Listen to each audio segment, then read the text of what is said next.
Is first we call adjournments, and then we call the cases. I'd like to do it in reverse one day just to see how that works out, but I don't think I'll be allowed to do that. Once the applicant presents their case, if there are any objections, we allow the objectants to have their say, and at that point, the applicant will sum up, and then the case will be closed. All right. For your information, we make a lot of decisions today. We may not make all the decisions today. If you feel that you can call the office tomorrow to find out from Mr. Owens whether or not we have decided your case. We do, many of the board members do go out and look at the properties. If there's an issue and we feel that we have to inspect, we will do so. We also take cognizance of any letters or emails. We do have a court reporter. The proceedings are live streamed and they are archived. All right? This way, one of the board members doesn't have to repeat that message after every case. And I'm going to thank you all for your participation in advance, so we don't have to do that either. Mr. Chairman, I have one application for adjournment for this morning. Right. It's case 335-23, near Valley Stream. Raquel Shapiro, maintain accessory structure, basketball hoop higher than permitted and not permitted in the front yard on Cliffside Avenue, also known as 576 Ellen Place. Morning.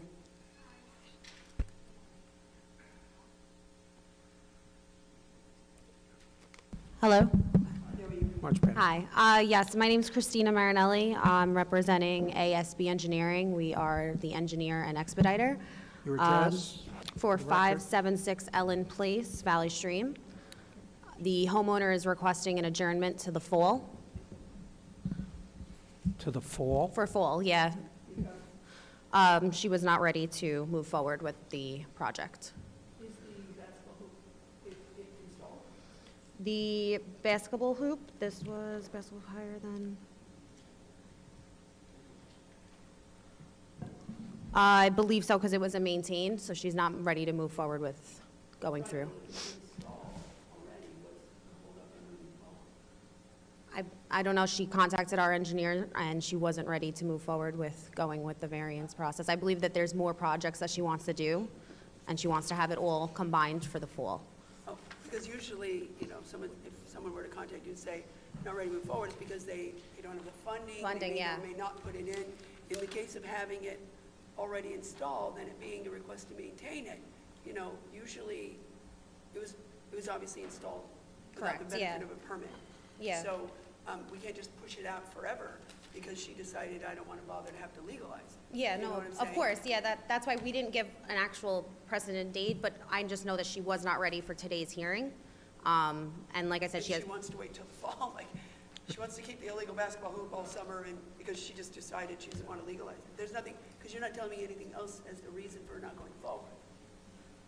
No, I understand that it's, you know, it's not like it's a proposed, like I said, my engineer, I could find out more from my engineer, but she just contacted us that she wasn't able to continue forward.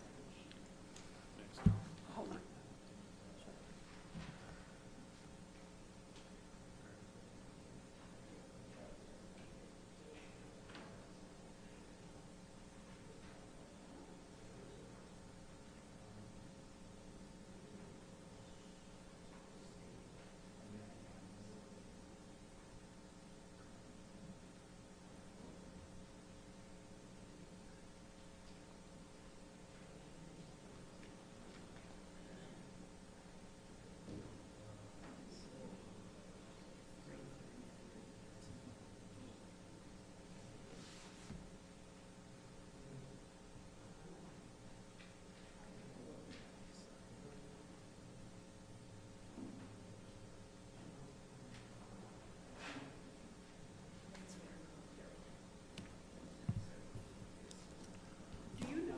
Ask you, do you know if the neighbors are complaining about this basketball hoop?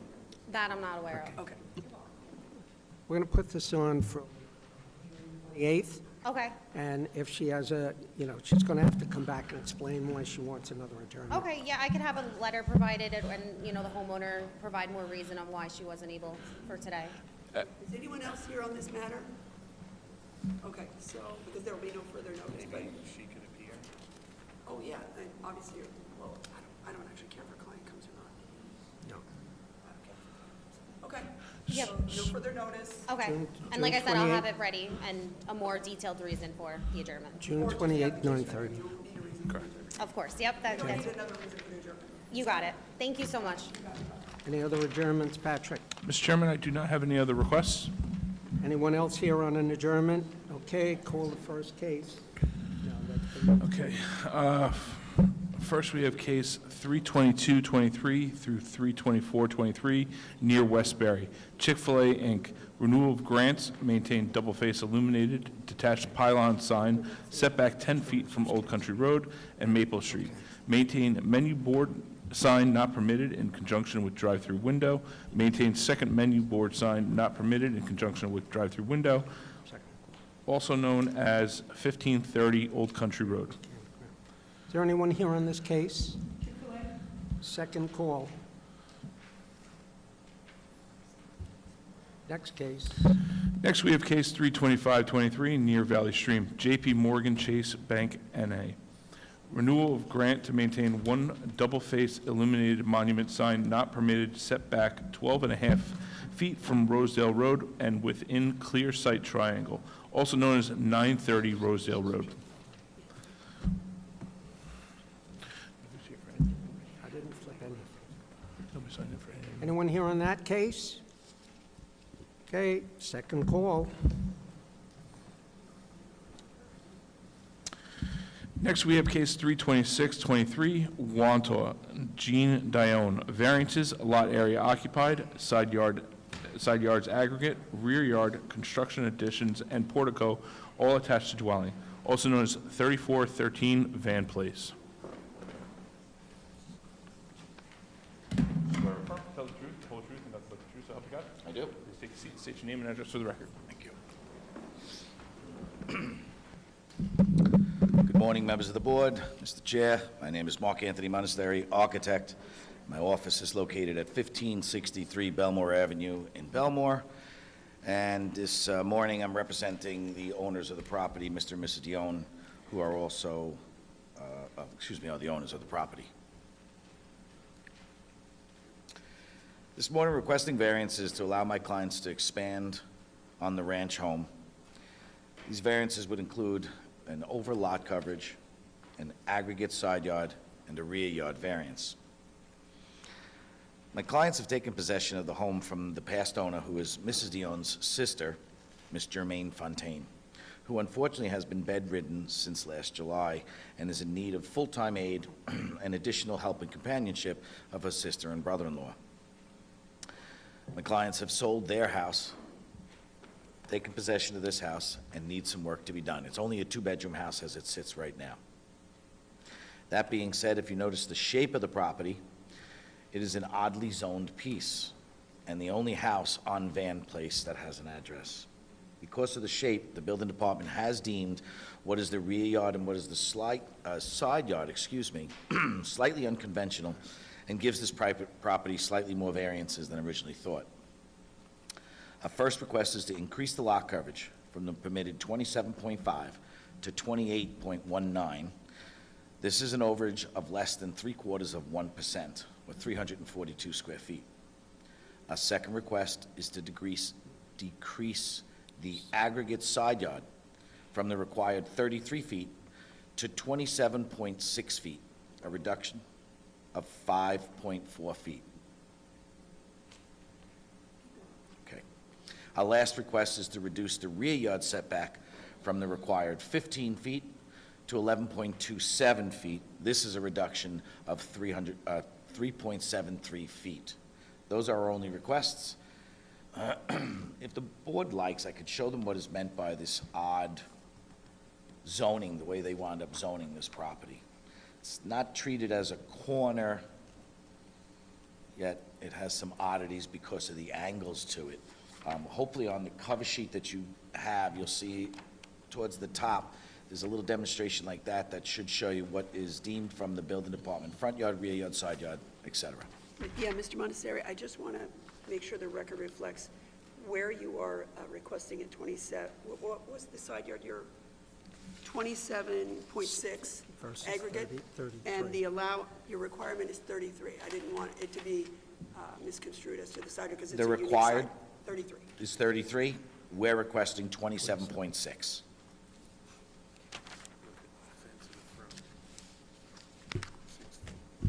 Any complaints from the neighbors? Any complaints from the neighbors? The house has been very quiet over the past year, unfortunately. Is that your case? That is, sir. Any other questions from the board? Will the hearing be closed, the matter be placed on the decision calendar? Mr. Montessori, you'll be notified by mail of the board's decision once it's rendered. Second. Thank you all. In favor? Aye. Any opposed, any abstentions?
Right, we're going to recall case 335 of 2023.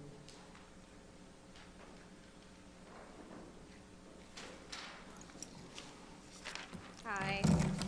Sorry about that. So I spoke with my engineer.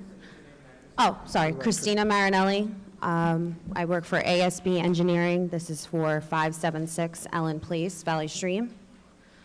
I confirmed with my engineer that the application was actually done incorrectly. It's a proposed accessory structure. The basketball court is not built. And the reason that they're adjourning it. Correct, yeah, it works, so we're gonna do the paperwork over, we're gonna resubmit and, remail, and do the mailings. And then the reason that they're adjourning, it was not built, but the reason they're adjourning is their house flooded, so they have to propose till the fall because they're now renovating, but nothing was built. Patrick, Correct, we yeah, have a I just date? wanted to come back and correct it. Patrick, can we have a date, please? What's your timeline? To the fall, so they're looking September. September? Okay, so the first date in September is September 13th? The 13th? 9:30? Okay. Nine? It depends on the damage of the work. They might have to redo some other things in the yard, like pavers, so we don't know. Of course. Correct, yeah. If it has to go, I'll make sure to notify with, with enough time, but they pushed for September, Okay, thank you. 9:30. Thank you so much, I appreciate it. Welcome. Next case, Patrick. Yep. Okay. Next is case 32723, Leo Beach. Rachel Wash. Variances, lot area occupied, side yards aggregate, rear yard, construct second and third story wood decks attached to dwelling, also known as 35 Lucian Street. You swear or affirm to tell the truth, whole truth, and nothing but the truth, so help you God? Yes. Please take a seat, state your name and address for the record. Wait a minute, there's somebody here in opposition. Is there someone here in opposition? You wanna- Okay. There's one person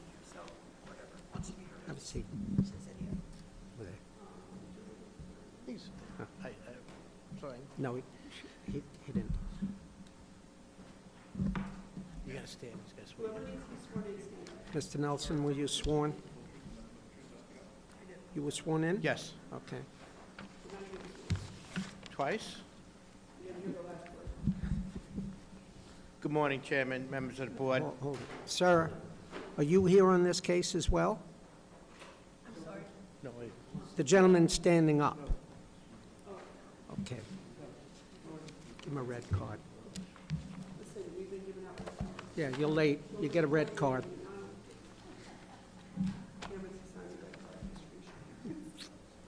Barry Nelson. Barry Mr. Nelson. Nelson, I'm sorry, it's your ball game. it's Barry Nelson, 220 Pettit Avenue, Belmore, New York, 11710. I'm representing the applicant, Rachel Wax, in an application for a proposed second and third story decks on the south side of the existing residence. I handed in a packet of photographs that'll include the subject property and the surrounding uses. Just a brief history on this application. The case was originally heard under application appeal number 877, 2018. At that time, it was a similar application that was presented to the board. It was granted. The neighbor to the south took an Article 78, and the crux of that Article 78 was that the house was not properly CO'd. It was a FEMA-raised house, so it technically came before the board for a first and second story deck. What's being proposed today is a second and third story deck, and it's in the same fashion that was originally presented with, Same size? Hold on.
Had you consulted with Lit Law Group previously in connection with this application?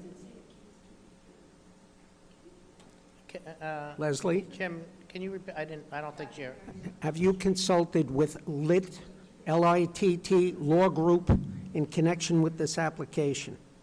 I consulted with them. Okay, they originally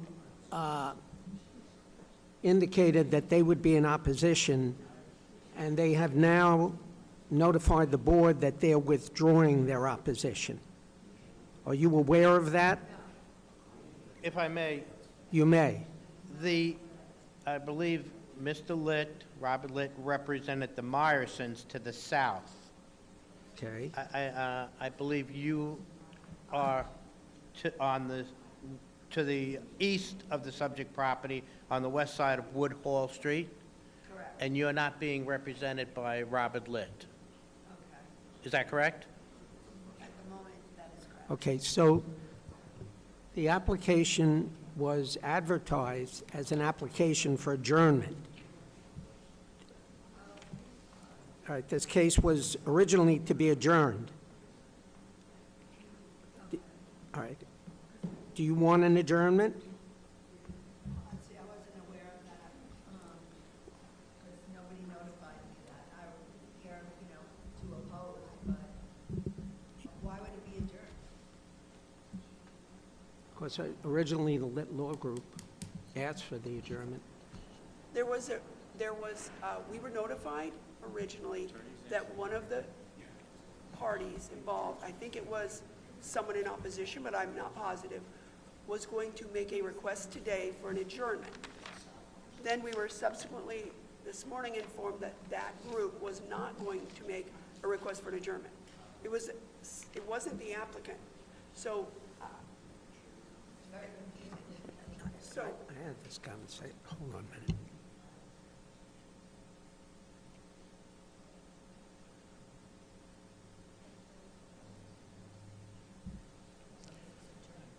No, we can go forward if you're prepared to make your application or whatever you're here to represent yourself. You were never represented by Lit. Right. You have you have a concern with the rear yard setback. That's correct. But we Okay, already, Mr. Nelson, do you want to approach, please? That's right. That's right. Okay, so,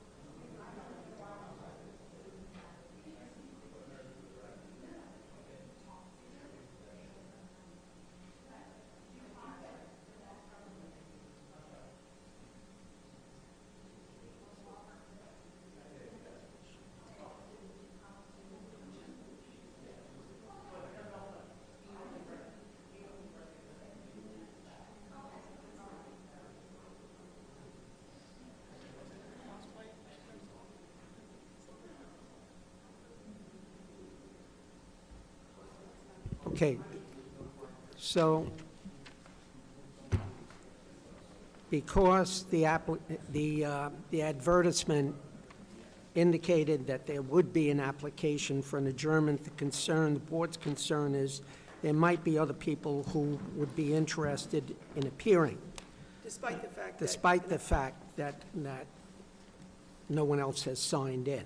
So the concern is that if we go forward now, we may have people coming in later and say, well, we thought the case was going to be adjourned. So we're going to adjourn the case to June 7th, 9:30 in the morning.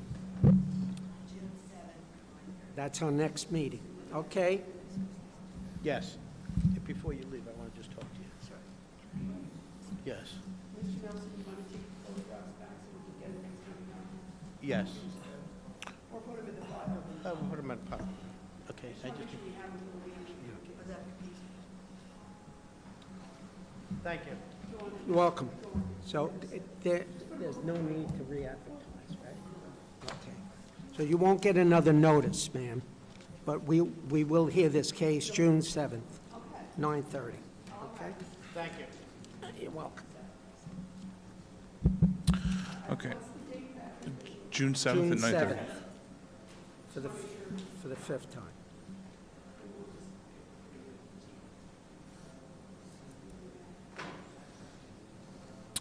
Okay, next we have case 32823 Wantor, Amy Lorraine Weingarten. He's taken, Variance, lot area occupied, maintain wood deck attached to dwelling, also known as 1786 Hannington Road.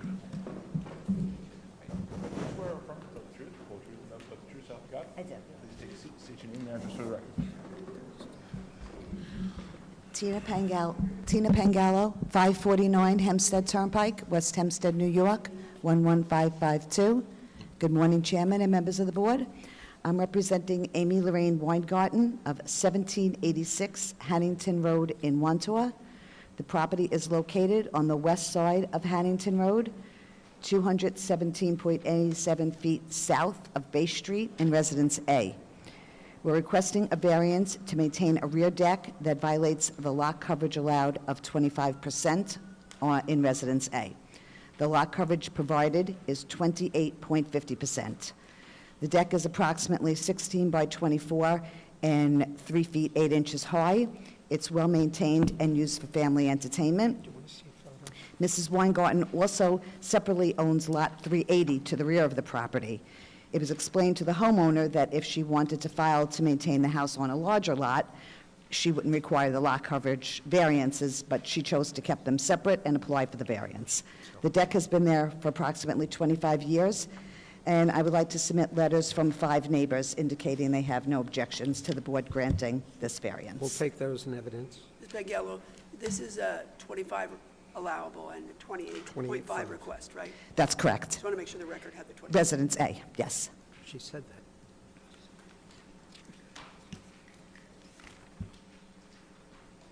What is it, I'm sorry, I apologize.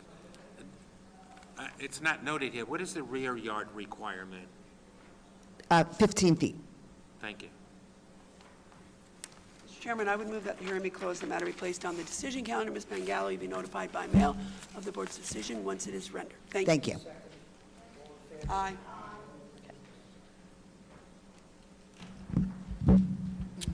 Next, we have case 32923, East Meadow, Edward Mann. Special exception to maintain accessory structure, shed, higher and larger than permitted and exceeds horizontal maximum, also known as 1705 Bard Lane. Let the record reflect, we still have Ms. Pangallo sworn in from the previous hearing. Thank you. Tina Pangallo, 549 Hempstead Turnpike, West Hempstead, New York, 11552. Representing John Orkanowitz, the previous owner of 1705 Bard Lane in East Meadow, and Edward Mann is the new owner. The property is located on the north side of Bard Lane, 626.86 feet east of Rosalie Court in Residence B. We're requesting a special exception to maintain a shed higher and larger than permitted and exceeding the horizontal maximum. The maximum length allowed is 12 by 12, and the length provided is 20.2 by 10.2. The maximum square footage allowed is 144 square feet, and the square footage provided is 206.04 square feet. The maximum height allowed is 9 feet, and the height provided is 9 feet 10 inches. The shed does comply with the lot coverage allowed and the setbacks required. The shed is used to store lawn equipment, outdoor furniture, and has been there for approximately 20 years. The shed and the property is well-maintained. The house closed, and $5,000 is being held in escrow to apply for the permits. Ms. Pangallo, are you aware that there are some open building permits Yes. on this property? For Maintaining the- a deck and a chain link fence, wooden chain link fence? Yes, we'll have the inspector Gonna have take those care of closed out? everything. Mr. What? Chairman, I would move that the hearing be closed, the matter be placed on the decision calendar. Ms. Pangallo, you be notified by mail of the board's decision once it's rendered. Thank you very Thank much. you. Have a nice day. You too. All in favor? Aye. Any opposed, any abstentions? Next, we have case 33023, Point Lookout, Alfred Coronia. Variance, front yard average setback, construct roofed over deck attached to dwelling, also known as 77 Glenwood Avenue.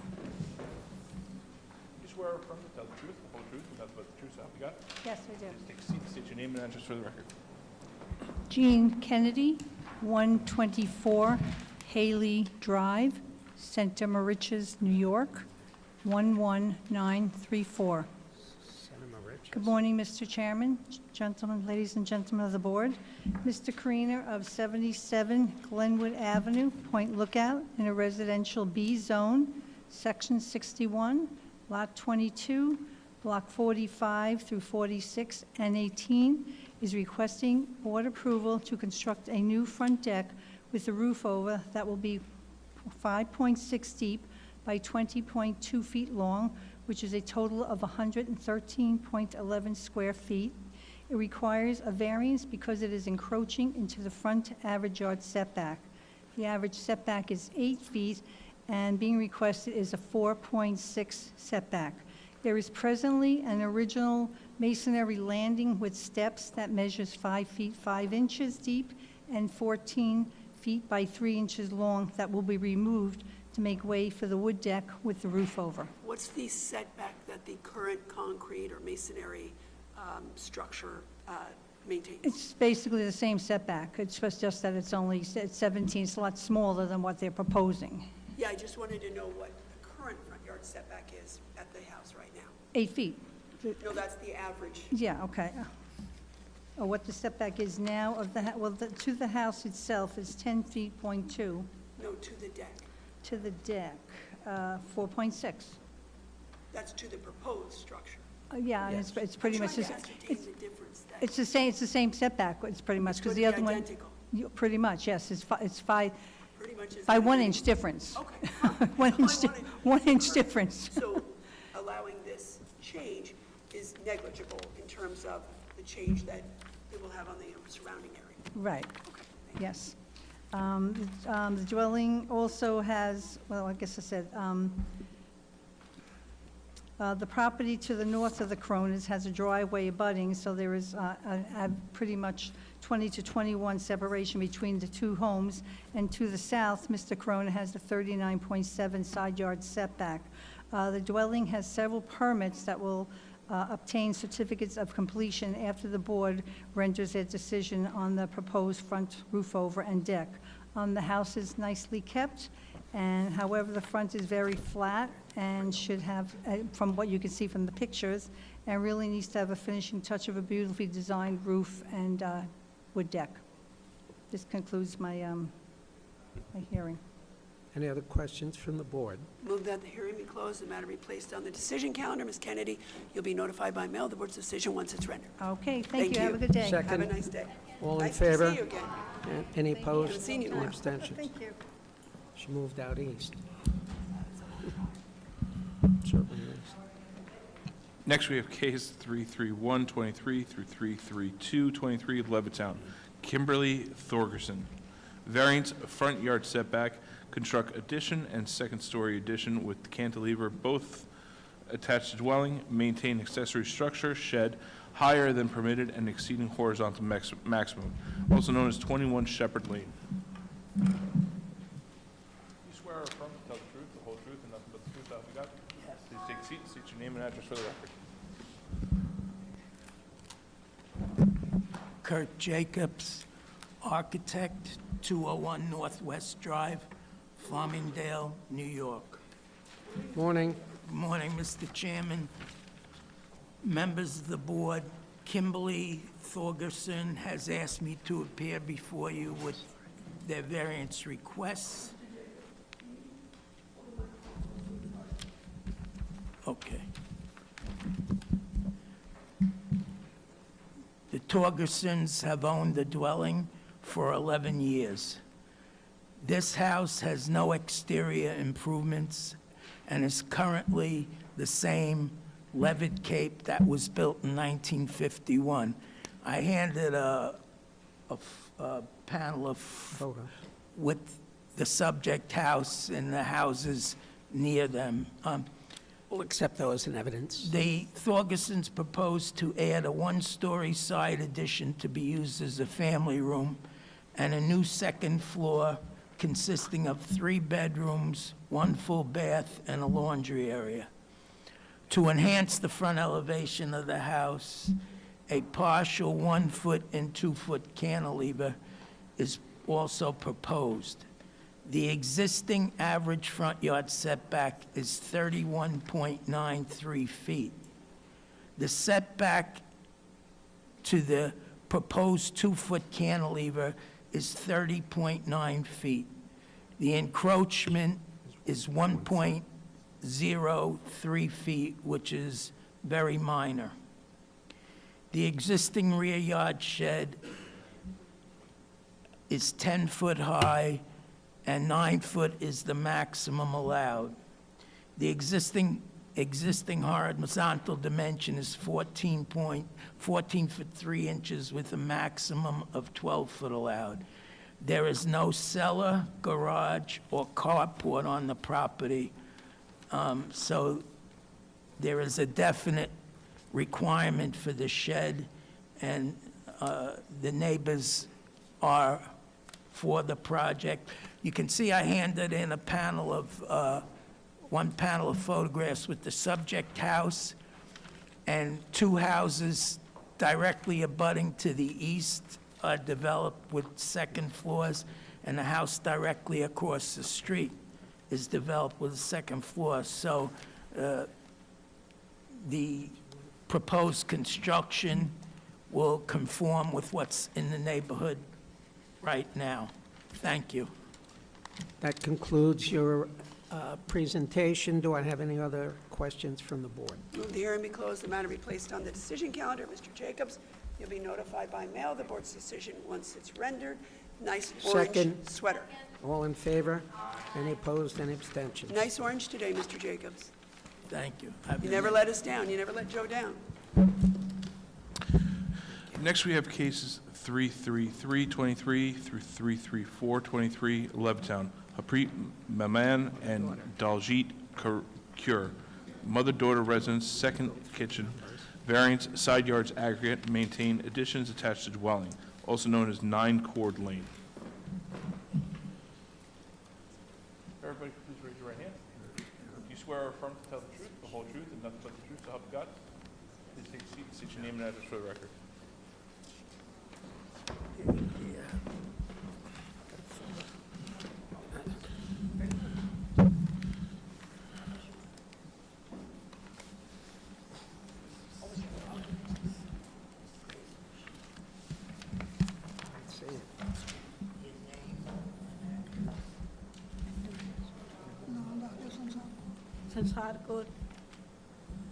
संसार को अच्छा हो नहीं है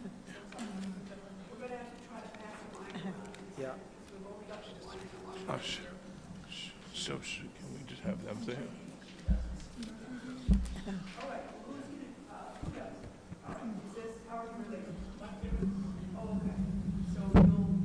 You'll introduce it. Sure, sure. Say her name and address. Her name is Sansar Kaur. Address is 9 Cord Lane, Levittown, New York 11756.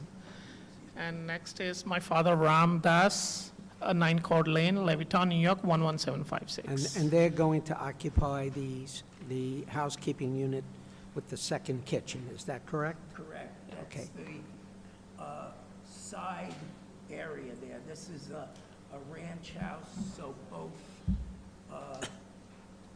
living areas and kitchens are on the first floor. Is there a basement in the house, Mr. Jacobs? Is there a basement in? No. No basement.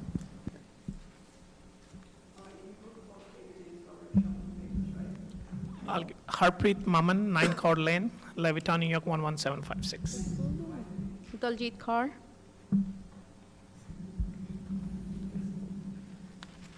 Okay.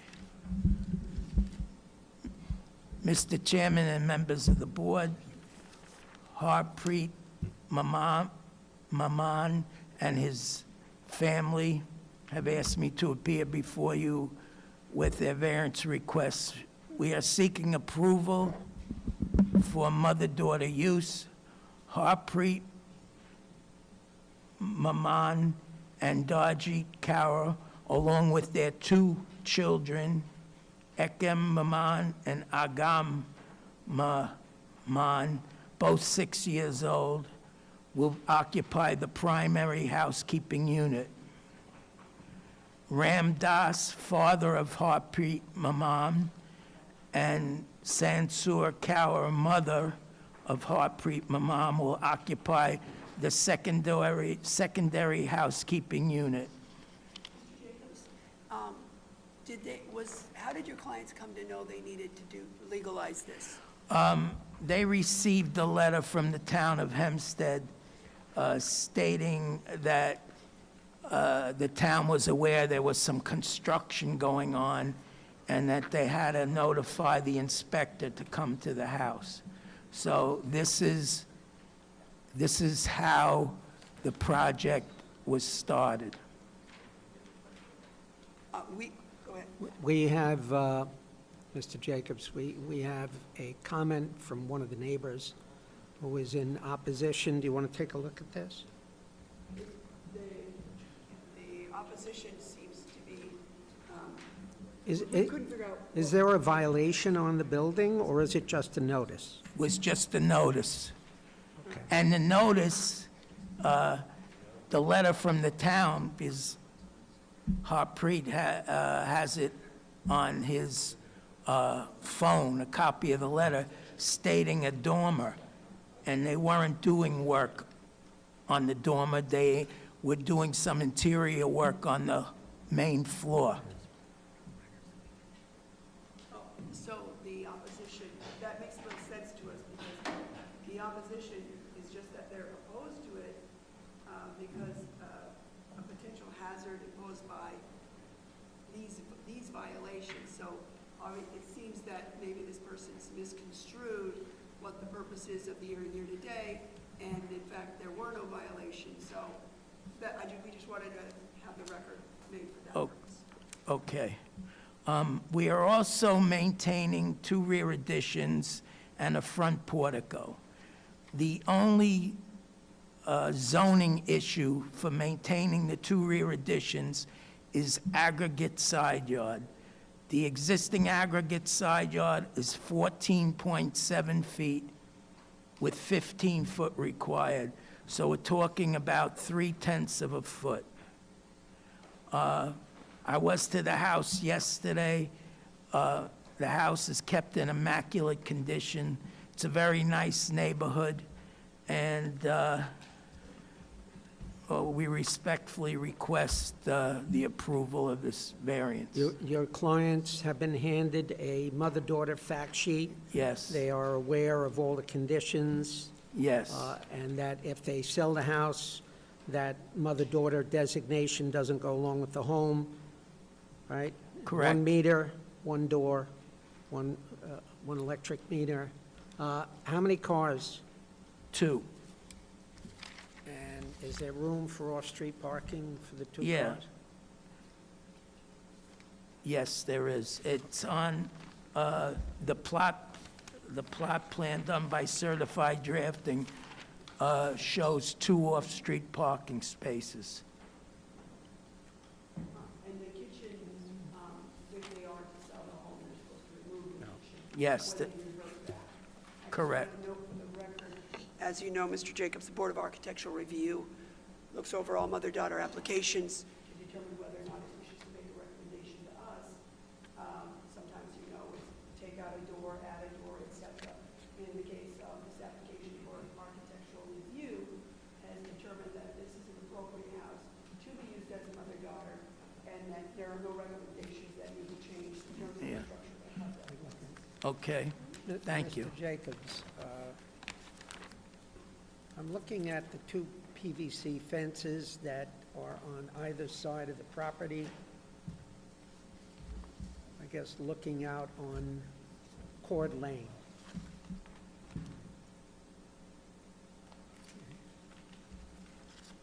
They're 4 foot high. All right, no. Do I have any other questions from the board? I move, Mr. Chairman, that the hearing be closed, the matter be placed on the decision calendar. Each of you who signed in will receive a copy of the board's decision by mail once it's rendered. Thank you all for coming. Have a very nice day. Tell your parents we said thank you and have a nice day. Thank you. Thank you. Have a nice day. That was wonderful. Thank you. Translation. All in favor? Any opposed, any abstentions? Next, we have case 33623 through 33823, Merrick, Kirill and Ort Gelman. Special exception to construct second accessory structure, outdoor kitchen, larger than permitted, exceeding horizontal maximum and with lot area occupied variance. Special exception to construct third accessory structure, pergola, higher than permitted with less than required side yard setback and with lot area occupied variance. Maintain pool equipment not permitted in side yard, also known as 3473 East Bay Court. You swear or affirm to tell the truth, the whole truth, and nothing but the truth, so help you God? I do. Please take a seat and state your name and address for the record. Morning, Sean Bird, architect, office at 1049 Park Boulevard, Massapequa Park, New York, 11762. Good morning. Orit Gelman, 3473 East Bay Court, Merrick, New York, 11566. Morning. We are before you for 3 variance requests. A loop in 336 and 337 as one, as the lot coverage was calculated for the pavilion pergola. It is an open trellis. We were previously approved at 38.24%, which is 3,147.5 square feet. That was for the existing residence that was on the... The residents already maintain a 38.24. Correct. Okay, keep going. We are now at 3242, 39.38%. It's the 94.5 feet for the pergola. So your entire lot here occupied with all these requests, right? You're proposing 39.3. Correct. Where Three. 27.5 are you in Res B? Correct. And you're already at 38. 38.24. The pavilion's in the rear of the property, adjacent to the proposed outdoor kitchen. We designed the outdoor kitchen and pavilion to match the property line. As you can see, it's a pie-shaped lot. The kitchen is adjacent to a stone wall. It's a concrete block fence, so there's no sight lines from the neighbor. And the pavilion itself is 9.3 feet, where 9 feet is required. Wait, the pavilion? I'm doing the pavilion and the kitchen simultaneous because they're, Pergola. I'm sorry, I keep Okay, calling it wait, pavilion. no, so- It is a pergola. Wait, let's do the pergola. What is the height you're requesting? 9.3 feet. Okay. 9 What feet. is and what's the side yard you're proposing? The side yard on that is 3.6 feet, rear yard 1.6 feet. The rear is open to the bay, so there's no obstruction with neighbors on the rear side. So if you did it already, I apologize. Back to the kitchen. What's the square footage of it, and what's the horizontal on it? The square footage of the outdoor kitchen is 83.5 square feet, and we No. are 14.6 horizontal, 12 feet max. 14 wait. If that was the size, you wouldn't need larger. You're allowed up to 144. So what's the square footage of the kitchen? 83.5, but we're here for the horizontal projection. They put the lot coverage in with the pergola. No.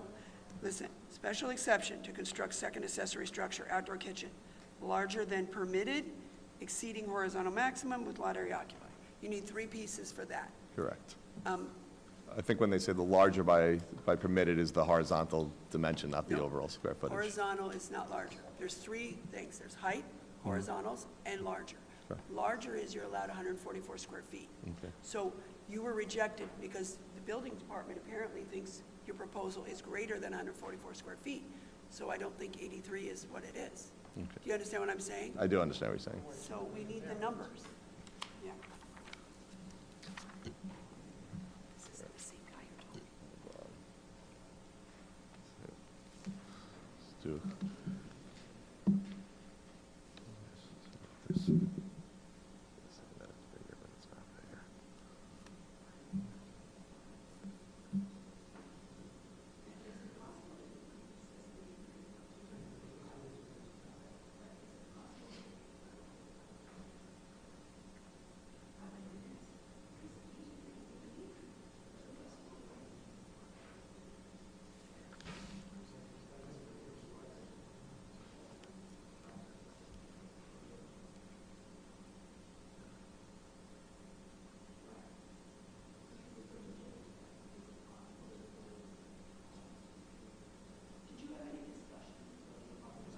I did not.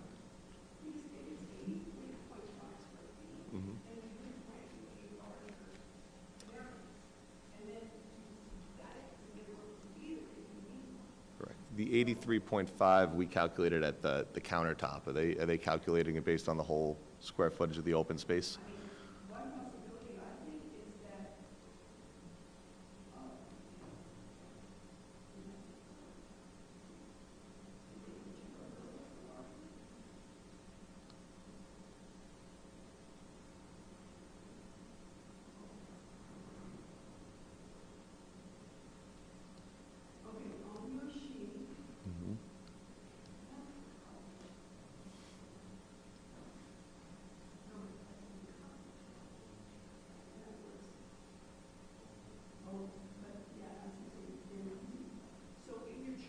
Mhm. where your lot coverage, rear lot coverage is calculated for the kitchen and pergola. Mhm. I mean, I don't know if this is a confusing number, but it says 178 square feet, meaning the sum of the square footage of pergola and kitchen Mhm. is 178, and it said that for purposes of determining what percentage of your yard they occupy. Correct. So I don't know if that's within our income, Mhm. but we have to have the number. Because if you're over 144, we need it. Correct. It cannot be done. Correct.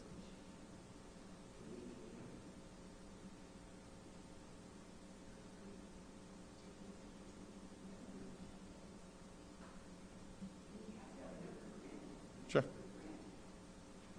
I can call my office to confirm the numbers.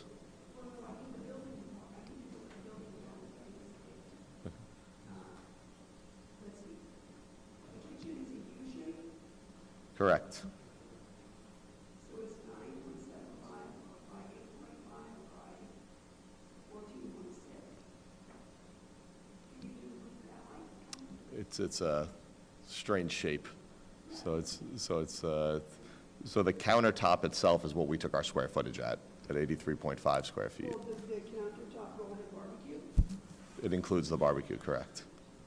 But we didn't take into consideration the square footage in between the two, since it's a U shape. Okay, I think that maybe was happening. But maybe, can we second call you? Sure. Can we just stop Yeah. it for a moment? Absolutely. You go up.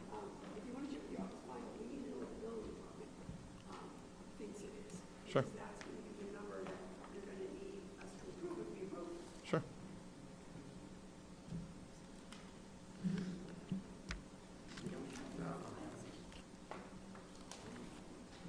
All right, we're going to put this on second call if you want to take a run up. Sure. All right? Yeah. Oh, absolutely. Okay. Thank you. The other possibility is maybe you can see the decimal. Is it really small, so maybe if that was E35, I just grasped it. Understood. Thank you. Going to hold second, we're going to put that on second. Call the next case, please, Patrick. Yes. Next, we have case 33923, Inwood, Mark Adler. Variances, height exceeds number of stories, construct three-story dwelling, demolish existing dwelling, also known as 78 Meadow Road.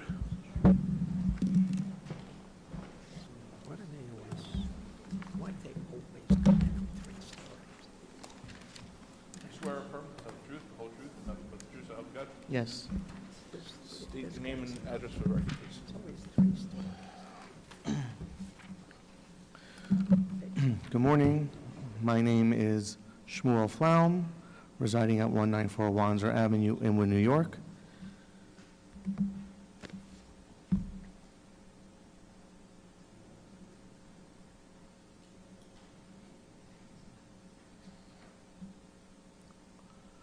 Hi. Good morning. Just want to make sure everyone's ready.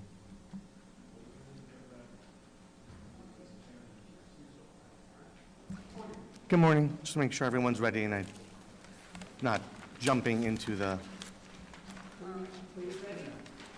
Okay. So, good morning. I'm here on behalf of the homeowners, Mr. and Mrs. Adler, representing them at this hearing for a proposed new residential dwelling where we're seeking a third-story variance at the proposed dwelling. I have a whole written description of the property specifically relating to this request, so I'm going to go through those items. The only item that I'm here for seeking a request for variance, sorry, your question? Oh, the only item that we're seeking variance for is the third story specific to this property, and I'm going to go through a detailed description of the specific property and why we're seeking that variance. Well, Says height. That's fine. I think there was a change in something about the zoning recently, about how they determine height. It complies with the FEMA flood requirements of 30 feet from the crown of the road, but the height relative to crown of road is a variance because it's in a flood zone. Wait, this house is in the flood zone? Yes, the house is in the, So the rule applies. Right. Do you need height on that road? We don't need height if we comply with FEMA, which we do. Basically, the way I've understood it till now is height is measured from the design flood elevation in a flood zone. Yes. So, I see that you're at 41 with an 11 DFE, correct. so you would be correct if that's so shown. Correct, but however, at the BZA, they insisted that I show the crown of the road and show that it would be, If I can, for the record, it's not the BZA, it's the building department. So section 353H of the FEMA flood elevation, there's one portion of it in which it states that, one second, let me just get the waiver of the violation of the height or story restriction is necessary in order to comply with the elevation standards. Up until recently, the commissioner of the building department interpreted that word necessary to say if it is a low DFE, such a three-foot DFE, it may not be necessary to raise the building. So they were denying it for height in the building department. So necessary to lift it. Because they're saying they can comply with, they can build a house, a properly sized house, without having the benefit of having that sort of, now, very, very recently, that was the old test. Very, very recently, that standard has changed. Basically, in conversations with Mr. Jowitz, we said we did not want to punish applicants for lifting the house for insurance purposes, because let's say you have a 3-foot DFE, but you build 7 feet, you get better insurance rates. So we're not punishing applicants for, yes. So as a practical matter, the old interpretation was that if they did not deem it necessary for the purposes of a lower DFE, they were denying it for height. That has now since changed. This is one of the older cases. So are you saying that, given that his DFE is 11, which I see in the plans, this ridge is at 41, 30 feet from the DFE, he does not need a height? Based on the current interpretation by the building department, that is correct. That's kind of how I've always been applying this, so apparently I was doing it wrong. And I argue that it's a more consistent way of interpreting these sorts of things, and that's why the standard has changed since then. This just, it was late last year is when they were really doing this necessary language. Okay, so we would then just deny the height variance or withdraw it, which would you recommend? If the height variance, I believe, can be withdrawn, because it wouldn't be necessary now as it's 30 feet from the DFE. We'll figure that out in our deliberation. Correct.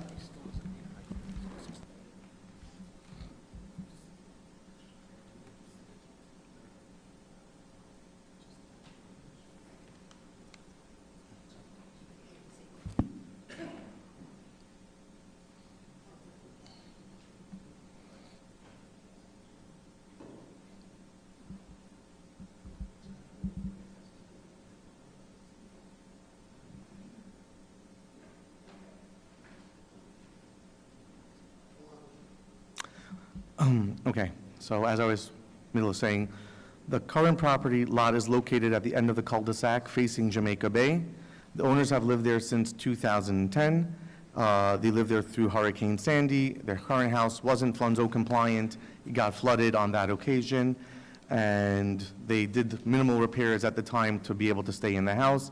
They've lived there since, and at this point, they're looking to enlarge the house because their family has grown in size since they've been residing there since 2010. The new structure will be flood zone compliant, and in terms of the first floor elevation, the first floor will be at the minimum elevation required by FEMA, which is 11 feet.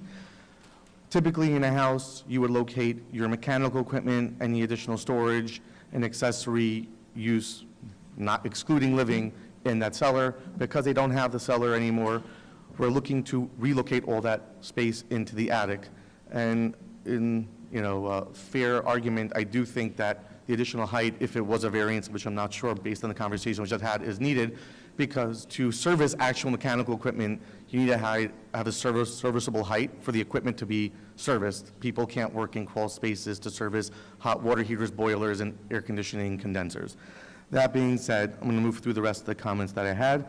So requesting the third story here, in addition to the accessory living space, mechanical equipment and storage, we're looking also to get space for 3 small bedrooms.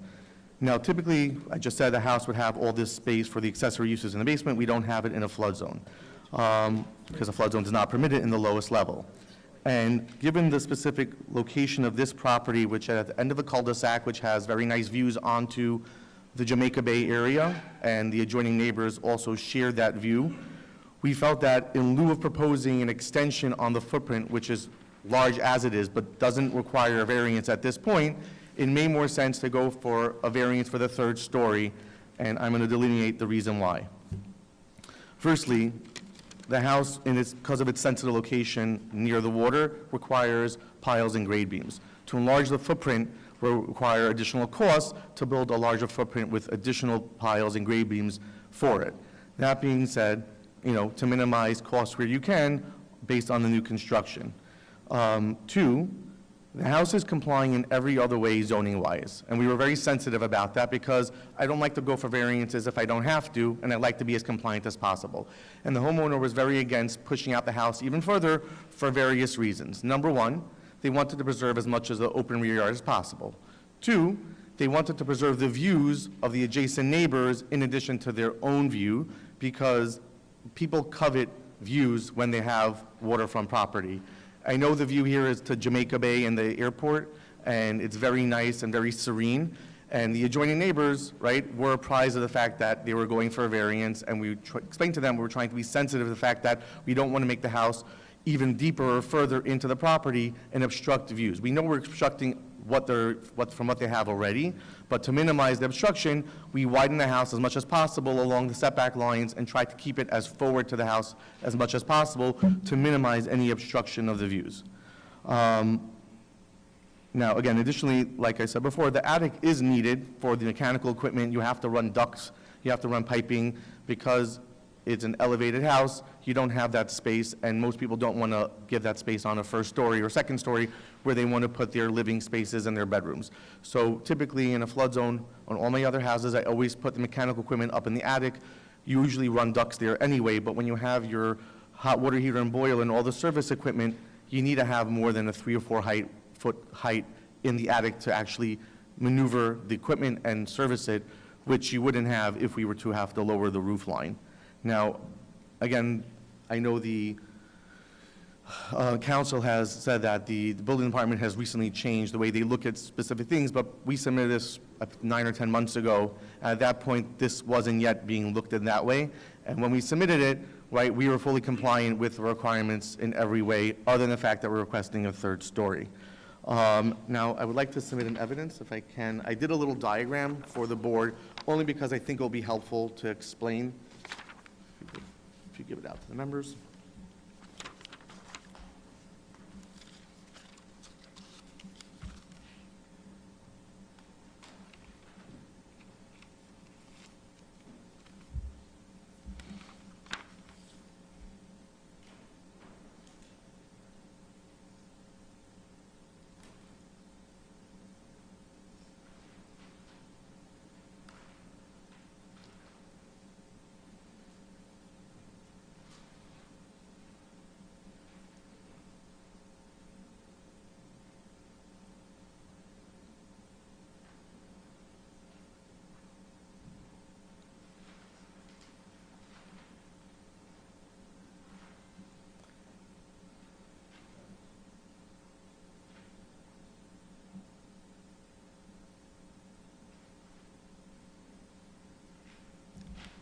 Appreciate it, thank you. What you have in front of you that I just gave out is a diagram, essentially, of the attic floor plan, which might not be obvious if you're looking at the floor plan in and of itself, but essentially what I'm showing here is that if you take a look at the first floor plan footprint, which is a certain size, and we look at the attic area of the space that the building department calls attic space, which is habitable, which is anything above 5'11" in height, the total area is only 1,615 square feet, which is only 46% of the first floor footprint. So when compared to the first or second floor, the attic is only 46% in size. Now, of that attic area, right, there's 480 square feet in the bedrooms that are below, that are above the 5'11", and, bedroom area above 5'11" is 480 square feet. If you divide that by the actual square footage of the attic, which is 1615, the bedrooms are only 0.297% of the entire attic floor, meaning 70% is for the open playroom and the mechanical equipment and accessory use other than the bedrooms. And so essentially, relating that down to the first floor, it's a 15% area for bedrooms relative to the first and second floor of the house.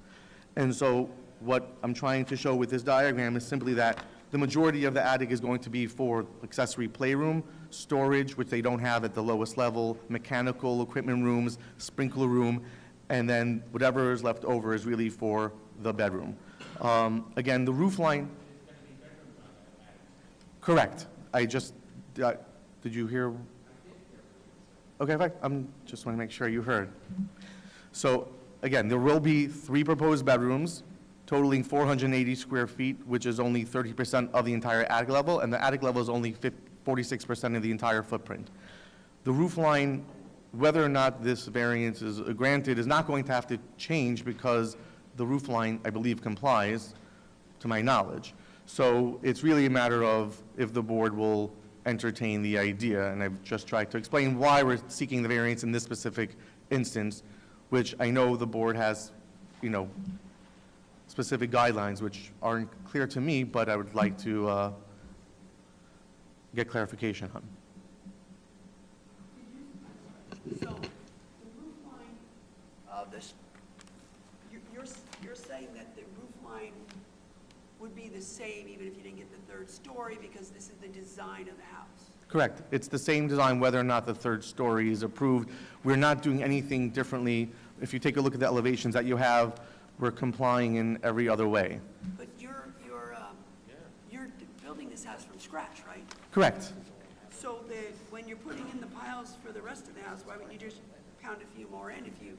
So that was the first point of my argument, is that the cost of so the answer is that A, the cost, B, the views, because this property is right on the water, right? If we put the additional bedrooms either on the if we do it on the 1st floor, it would mess up the layout of the house. Like, a house usually has a specific layout, and given the weird shape of the property, it's not easy to put the additional bedrooms in without sacrificing something in terms of the layout for the house. What is the height to the ridge in elevation, if you know, of the current structure? Well, the current structure, I can tell you from the survey. Give me 1 second.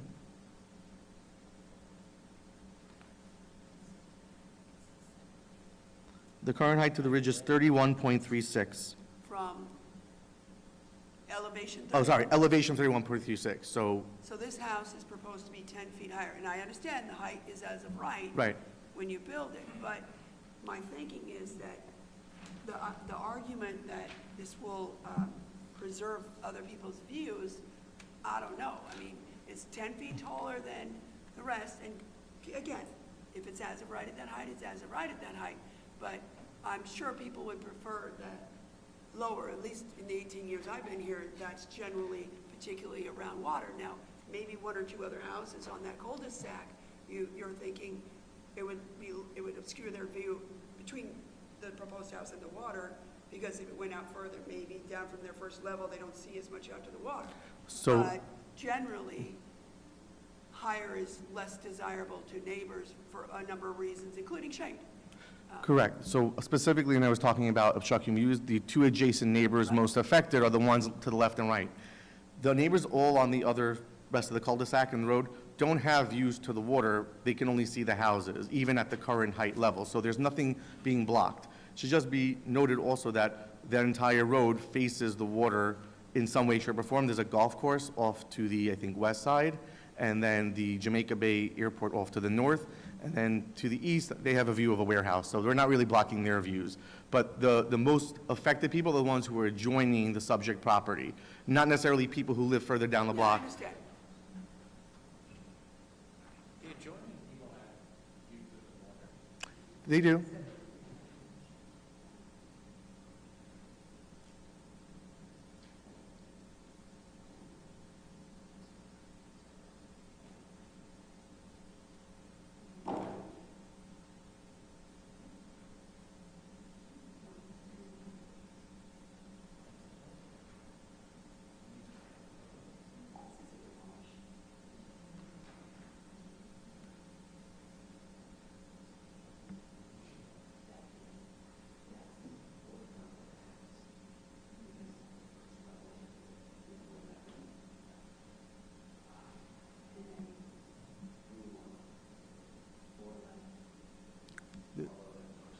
There's no fourth, sorry. There's the space between, there's the space that's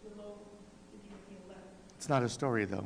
I understand it's not a story, but if you're walking by the house, you would see that space, whatever it is, plus you want 3 levels of living space above that. Above the DFE. So I politely disagree. If you take a look at the elevations, you will not see that. You will see a Yes. However, right, but it's not a 4-story structure when you look at it.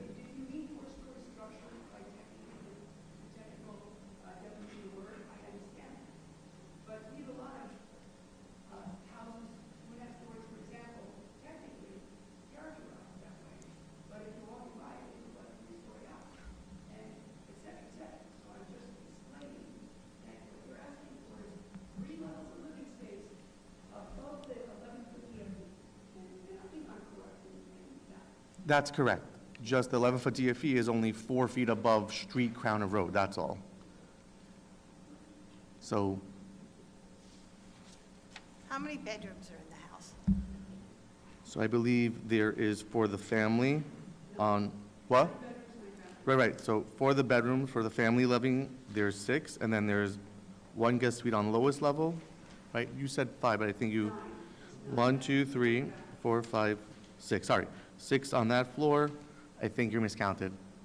Well, the paperwork labels them, not. I'll just double check that. 1, 2, 3 in the attic, 4, 5, 6, 7, 8, 9. There's 9 between the second floor and the attic level. Why do you keep calling it an attic when it's, Sorry, 3rd story. yeah, it's not an attic, and you also, you know, when you asked me if I was listening, that's, I mean, I do listen. It says attic on here, but it's a store. Sorry about the, that's fine. I'm sorry about the mislabeling. In my head, because it's in the attic level with everything else, I think attic, but it is a 3rd story. I know they're becoming more pedantic about the language. Also, you just pointed out something that I did this, I apologize. There are 9 bedrooms numbered as bedrooms, but there's a 10th bedroom. I didn't realize that. Right. So there are 10 bedrooms proposed. With the With the quote-unquote one, attic space. yeah. With the And I bathroom believe in there the are attic. 9 bathrooms, but maybe I got that wrong too. Are there 9 bathrooms? There's 2 bathrooms in the attic. 3 on the first level. 1, 2, 3, 4 on the second level. And 2 on the, yeah, 9 bathrooms, 10 bedrooms.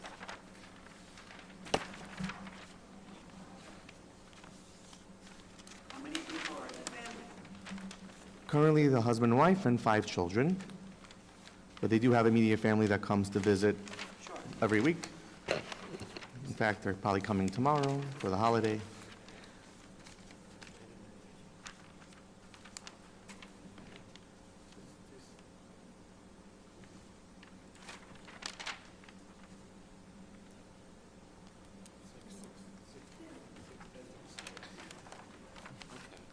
If the board find it helpful for the homeowners to be present, I don't mind adjourning and having them come to the follow-up. I just, To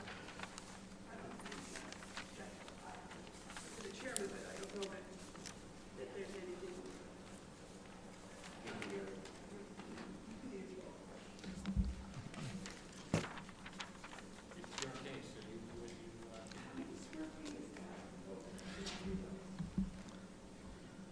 so the first floor footprint is 3510. The second floor is smaller because part of the house has a double height space or multiple double height spaces, but if I had to guess, just from doing quick calculation, it's probably 3,000 on the second floor. It's not as large as No, if you take a look at the first floor, the third floor, the same height as the second, same square footage as the second. no. The third floor is altogether, anything above 5'11" is 1615. What about anything that's being used as storage? So right. So basically, the bedrooms are only 480 out of the 1615. The bedroom, oh, fine, so it's 1615, 1,615. But a lot of that space is also storage and playroom and mechanical equipment room. Yeah, that's why the diagram. So this is the footprint of the attic relative to the rest of the house. So the dashed lines. Correct.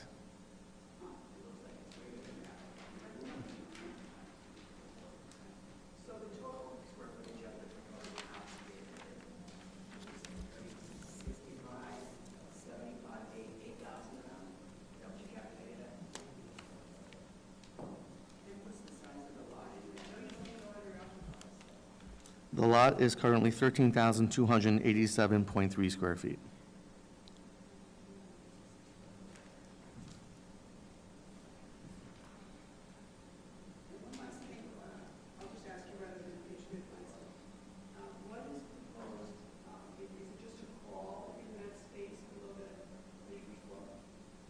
Yeah, it's just a crawl space. 3 feet.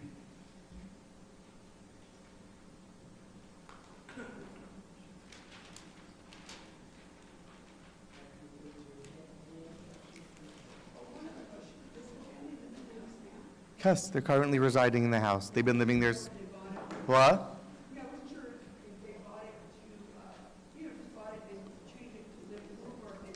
No, they've been living there for 13 years. They actually lived there through Hurricane Sandy. They got stuck in the house and they had to be rescued by the Inwood Fire Department with boats. It was very interesting. But they repaired it, to live through, and now they're looking to do what they need to do.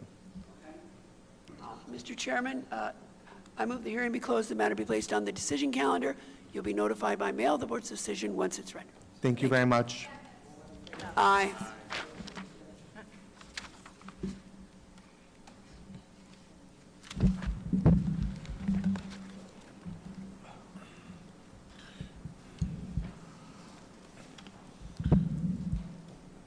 Next, we have case 25023, Belmore, Brian McManus. Install pool and pool equipment not permitted in the side yard, also known as 2466 Shelley Court. Do you swear or affirm to tell the truth, the whole truth, and nothing but the truth, so help you God? Please take a seat and state your name and address for the record.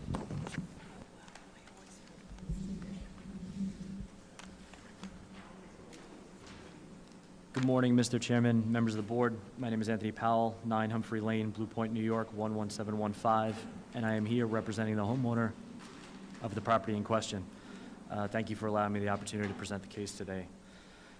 In preparing our application in conjunction with the homeowner and their pool contractor, we sought to apply the 5 essential tenets governing variances. We're hopeful that... A little louder. Slower? Sure. We're hopeful that a review of these principles as they apply to the property will illustrate the necessity of the variance. With regards to the uniqueness of the property, the subject parcel has a unique layout which significantly restricts viable options for pool placement. With its wider rear and narrowing towards the front, the plot dimensions don't lend themselves well to traditional backyard installations. The only feasible area that meets the required setback is located within the side yard. This proposed location ensures that the pool will not be closer than 4 feet from the rear and side property lines, adhering to the town's conditions for installation. With regards to undue hardship, we feel the enforcement of the current zoning ordinance, which prohibits pools and pool equipment in the side yard, imposes an undue hardship on the homeowner. A pool being a common feature and amenity in many homes in the neighborhood significantly contributes to the quality of life. The absence of this amenity because of an ordinance limitation rather than a practical constraint constitutes, in our opinion, an undue hardship. Regarding the character of the neighborhood, we do not believe the requested variance will alter the essential character. Many properties within the neighborhood, especially in the immediate vicinity, have pools, so this addition is in keeping with the existing aesthetics and amenities of the area. The proposed pool design and placement have been carefully considered to minimize visual impact, and pool equipment will be suitably screened to reduce noise. We feel that this is a thoughtful approach that ensures that the proposed pool and equipment will integrate smoothly into the neighborhood without disrupting its current character. Regarding the minimum variance necessary, we do believe that the variance sought is the minimum necessary to permit reasonable use of the property. As I previously stated, given the unique constraints of the property, the side yard is the only feasible location for a pool that also respects the required setback distances while providing a practical pool size.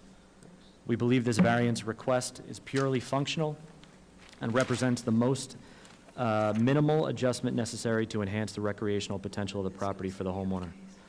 And lastly, regarding the no self-inflicted hardship, we believe that the necessity for this variance is not the result of actions taken by the homeowner, but rather due to inherent characteristics of the property itself that we have previously outlined.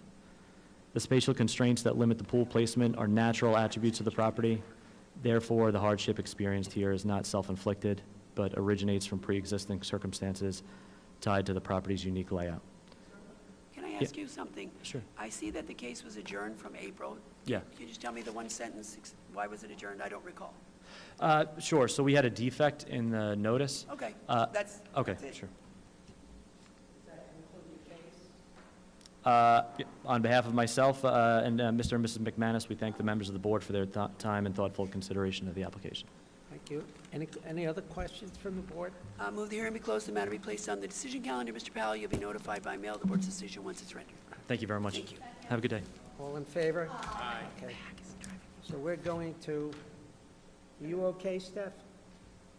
You need a break, or you're fine? Yeah, I think so. So we're going to recall the Merrick case. It's 336 through 338 of 2023.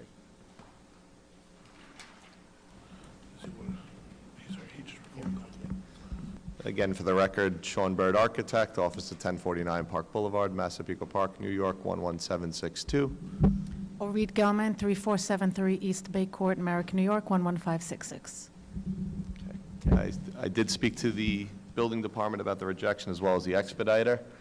It appears that the rejection was issued combining both the pergola and the counter of the outdoor kitchen for the number of 178. 178. I did get the square footage of the kitchen, including the area, we'll call it the working area. That is at 148 square feet. So if you combine both of those, that would be 242.5 square feet. Wait. So the kitchen you'd calculated as 148. So we will keep the request for larger, because Correct. that's over 144. Perfect. And we'll use that number as what we deliberate about in terms of we'll keep that request then for the Perfect. kitchen. Perfect. And that other craziness with adding the two, the lot coverage number of combined of 178 to the allowable size of a shed is just, Understood. who knows? But that's the thing. So the finish- 148 would be the total outdoor kitchen area, including the free space. Yeah, we're going to call that the larger number. Okay. Again, just to reiterate, the lot coverage that we are pursuing, we were approved for 3147.5 or 38.24% for the home as it currently stands. With the addition of the pergola, we would be at 3242 or 39.38%. No, when the addition of everything, you gave me the number 39.3. We don't need to piecemeal it. Correct. Is that the That's your total lot coverage with everything? With everything. 39.3, right? Correct. Okay. Correct. Keep it down. The horizontal dimension in the kitchen, a max of 12 feet, we were at 14 foot 6 inches. Again, going along the existing property line, and we are 0.5 feet off of that property line for the kitchen, the side property line. For the pergola, at 94.5 square feet, we are 1.6 feet off the rear property line, 3.6 feet off the side property line. Again, there's no neighbor to the behind. It is currently on the bay. My client did speak to the neighbor. They did not have any objections. We did not have them sign a consent letter, but they are aware of the height at 9.3 feet, where 9 foot's permitted. And our last variance request is for the existing pool equipment that was relocated.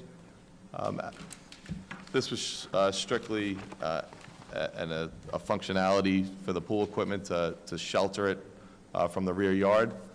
As you can see, the house as designed was stepped in, so it isn't an alcove of the house. And they did speak to their adjoining neighbor on that side, and they didn't have any objections to the pool equipment remaining where it currently rests. I'm here for any questions you may have. One second.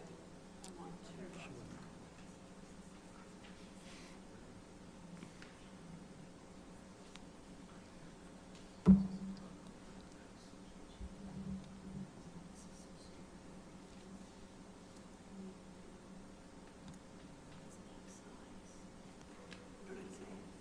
I need the record corrected here.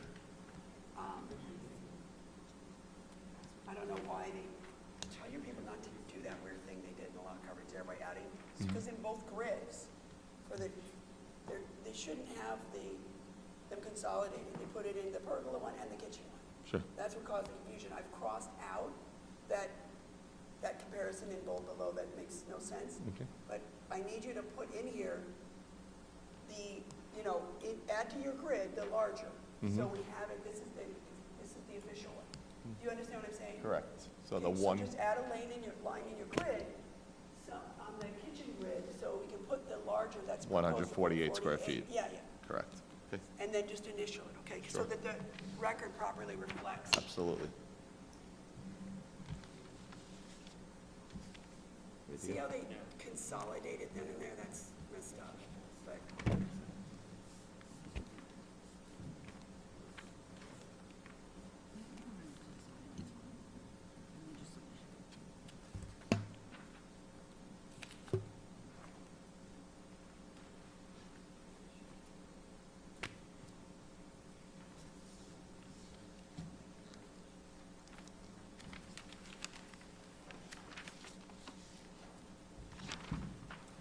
Dawn.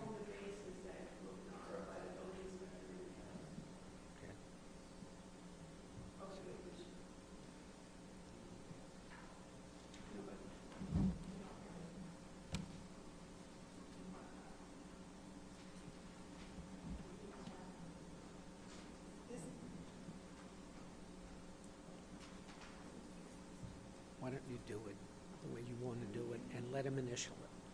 Let him initial it. I'm going to initial it. You'll initial. Thank you. Keep that happy.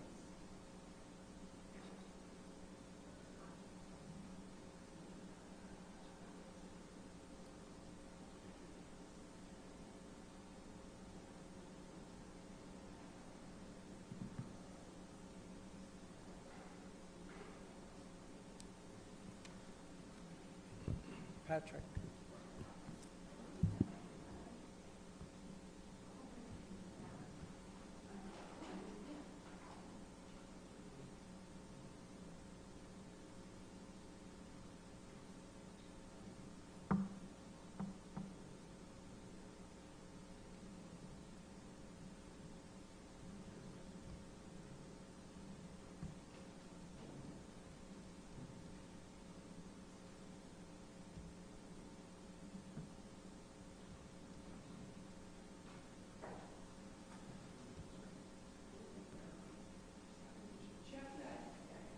Sure.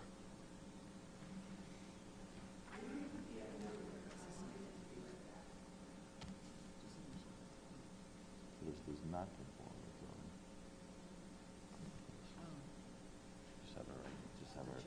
Just have her, just wipe that out right now.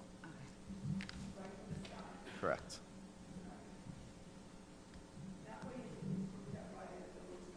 Fair enough.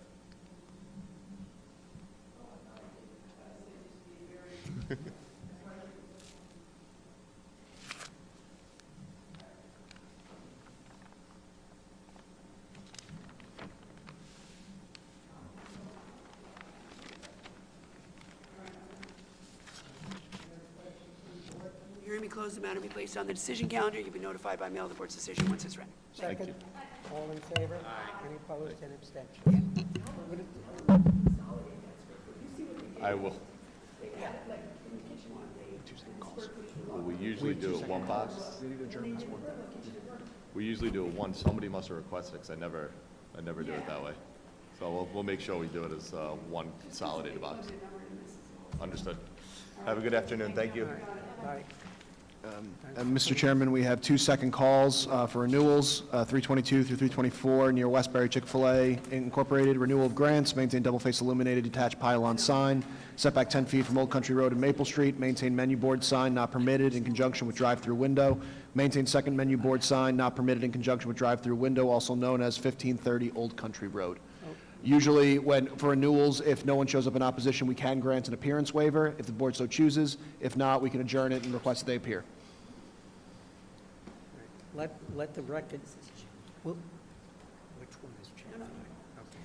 So, the board, would we like to grant an appearance waiver?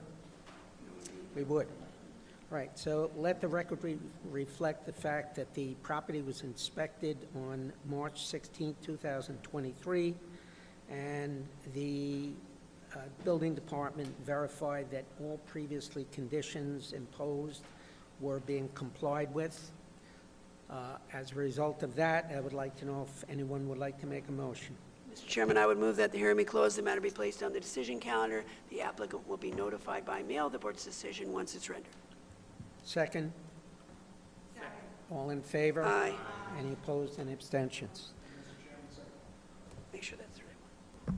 And Mr. Chairman, second call, 325 to 23, near Valley Stream, J.P. Morgan Chase Bank, North America, renewal of grant to maintain one double-faced illuminated monument sign not permitted, setback 12.5 feet from Rosedale Road and within Clearside Triangle, also known as 930 Rosedale Road. Okay, I believe the board would like to grant an appearance waiver on this case as well. Building Department inspected the premises on March 22nd, 2023, and found that all previous conditions imposed by this board have been complied with. As a result of that, I'd like to ask for a motion. Move the hearing be closed, the matter be placed on the decision calendar. The applicant will be notified by mail of the board's decision once it's rendered. Second? Any opposed? Aye. All in favor? Any opposed? Any abstentions? That concludes the morning calendar.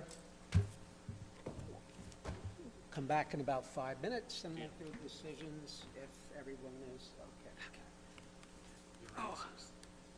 You're anxious?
Ready?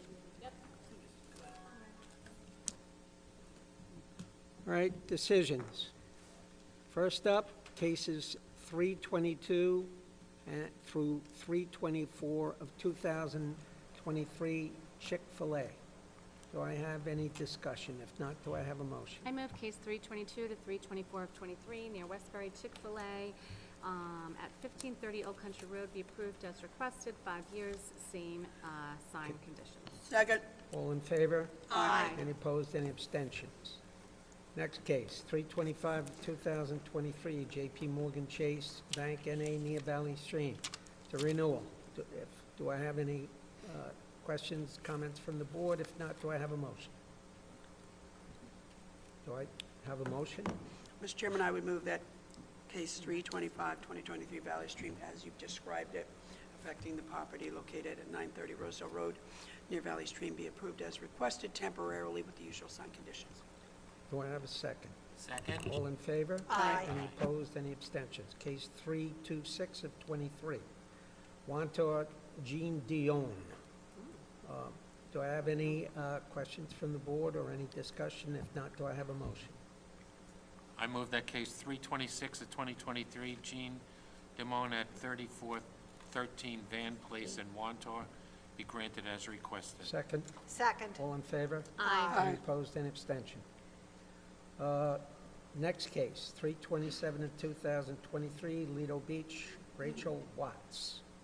That case is on for June 7th at 9:30 a.m. Next case, 328 of 23, Amy Lorraine Weingarten in Wantor. Do I have any discussion, any questions from the board, or do I have a motion? Chairman, I move case 328 of 2023. Location is 1786 Hannington Road. Wantagh be granted as requested. Second? Second. All in favor? Aye. Any opposed, any abstentions? Case 329 of 2023, East Meadow, Edward Mann. Do I have any discussion from the board members? If not, do I have a motion? I move case 329 of 23 East Meadow Edward Mann at 1705 Bard Lane be approved as requested. Please close out open permits. Second. All in favor? Aye. Any opposed, any abstentions? Case 330 of 2023, Point Lookout, Alfred Caronia. Do I have any discussion or questions from the board members? If not, do I have a motion? Mr. Chairman, I would move the case 330 of 2023 in Point Lookout, located at 77 Glenwood Avenue, be approved as requested. There are some open permits. You'd like them closed. I would like the open permits closed, Okay, please. do I have a second? Second. All in favor? Aye. Any opposed, any abstentions? Next cases, 331 and 332 of 2023, Levittown, Kimberly Thorgerson. Do I have any questions or comments from the board? If not, do I have a motion? I move that case 331, 332 in Levittown, Kimberly Thorkinson at 21 Shepherd Lane in Levittown. Those cases be granted as requested. Do I have a second? Second. All in favor? Aye. Any opposed, any abstentions? Cases 333 and 334 of 2023, Levittown, Harpreet Mammon and Daljit Kaur, mother-daughter residence. Do I have any discussion or questions from the board? If not, do I have a motion?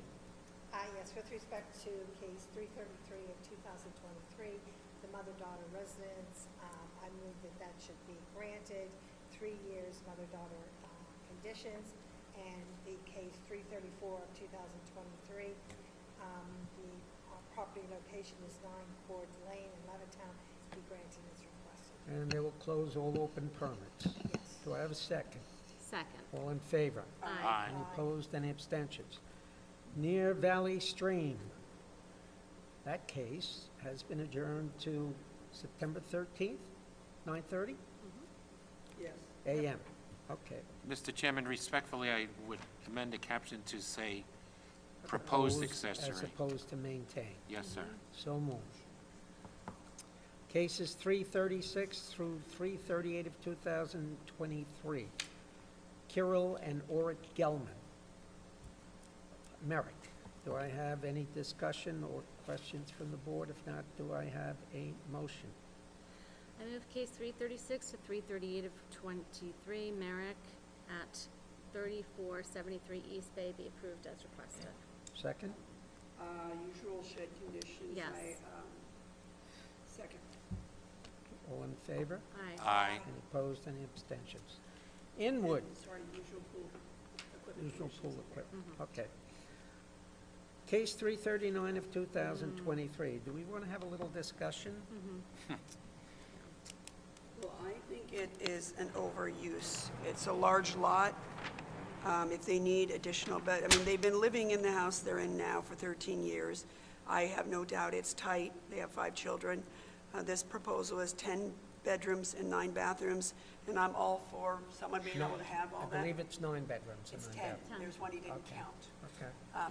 And I'm all for, hey, I'll take a house that big too, I like it, although the maintenance. But that being said, if this is the size house the family wishes to construct, then, you know, they can go out instead of up. With the FEMA stuff, we already have homes towering higher over other homes, oftentimes through no fault of the applicant. I don't see, and I get that he apparently can build his house this tall as of right. That being said, to the extent they need additional bedrooms and bathrooms, they have a 13 and almost 13 and a half thousand square foot lot. They need to go out instead of up, and it's too much stuffing into one house. And again, with the board's aversion to third-story living space because it's precluded by the ordinance. So the board's wish to try and stay within the bounds of the ordinance when possible and when appropriate. I am against allowing the living space on the 3rd story. Would you like to have Mr. Vogel write a decision in this case? If others on the board feel similarly, I would say yes. Would we dismiss the height portion as it is not requested? Right. And it would be a denial of the 3rd story and not altogether violation. Okay. And So- for the record, I agree with what you just Thank you. explained. Joanne? Ditto on that. Yes, thank you. Well put. Ditto. Thank you. Case 250 of 2023, Belmore, Brian McManus. Do I have any questions or comments from the board? If not, do I have a motion? I move that case 250 of 2023, Brian McManus, a proposed swimming pool at 2466 Shelley Court, be granted with the usual pool conditions. I will second it because it is absolutely the perfect location and that property for the pool. Sorry, Joanne.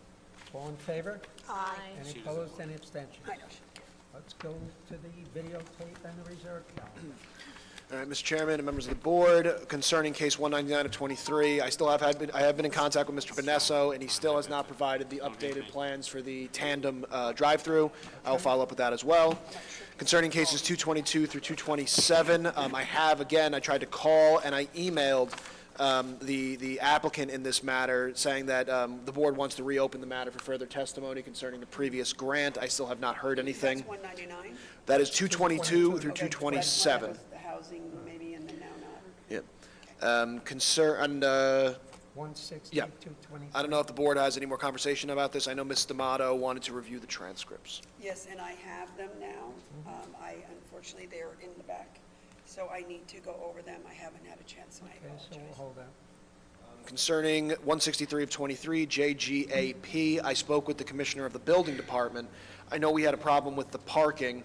While he did state that if we grant the special exception and deny the parking, he would not be able to issue a permit, if we make it a condition in our grant saying that we want the building department to issue permit for the use while still denying the parking, it is enforceable, and he would be willing to give them their permit so they can operate. We would not be able to get a CO because the parking would be illegal, but the restaurant would be able to operate, and he said he would send out the inspectors to get a notice of violation for the parking if the board so chooses to go that route. Wait a minute, but if we allow a use and we do so without the applicant being able to get the benefit of a CO, are they gonna have proper insurance and stuff?